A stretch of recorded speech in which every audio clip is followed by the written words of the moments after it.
radio station committed to the coast. That's FR Deja Vu. It's called Hush. If you like that joint, make sure you add it to your libraries, add it to your playlist. Let them know where you heard it first. Graham C says, have a plan to vote, folks. Encourage others. If you didn't know, tomorrow is the day. If you haven't voted already, if you haven't sent in your ballot, then you can walk up and vote tomorrow. You know what I'm saying? As the old folks say, make your voice heard, and go vote. Go vote your conscience. Hopefully you're a good person. You feel what I'm saying? And go vote your conscience. Before I continue, I definitely want to say RIP to Quincy Jones, man. RIP to Quincy Jones. A huge inspiration as a producer in my life and my career. Thriller was probably one of the first albums that ever had, like, Off the Wall too. Thriller and Off the Wall were probably some of the first albums to ever have like really major impact on my creative, just my imagination and my creativity.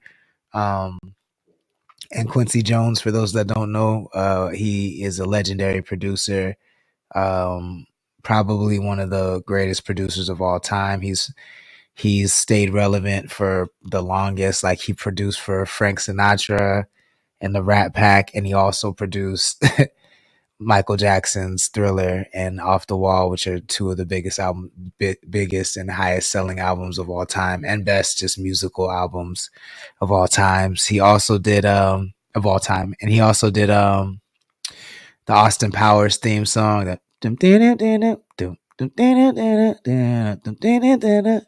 that's Quincy Jones, and so much more stuff. He was like a really, really dope. Graham C says, and he was a good man.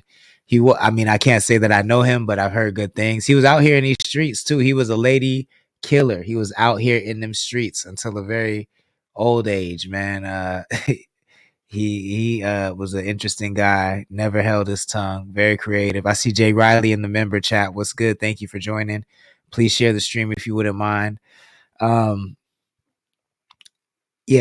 Quincy Jones is a once in a lifetime talent, and I'm sure he will be missed. Condolences to his family.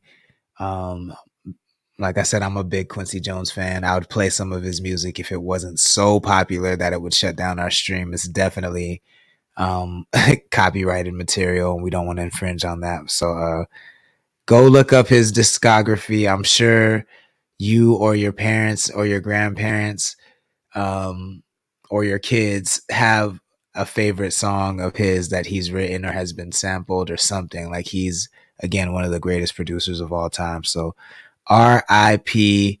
Quincy Jones. You're a real one. You will be missed. All right. So if you weren't in Slow this weekend, you missed out. The show, Jay Riley and Amua put on a fantastic show at Humdinger Brewery. It was absolute mayhem. Jay said about 80 people came through, which is not typical for our shows. I'm going to be real. Like, I think we were expecting like 30 people. We got about 80 people to come out. It was a good old time.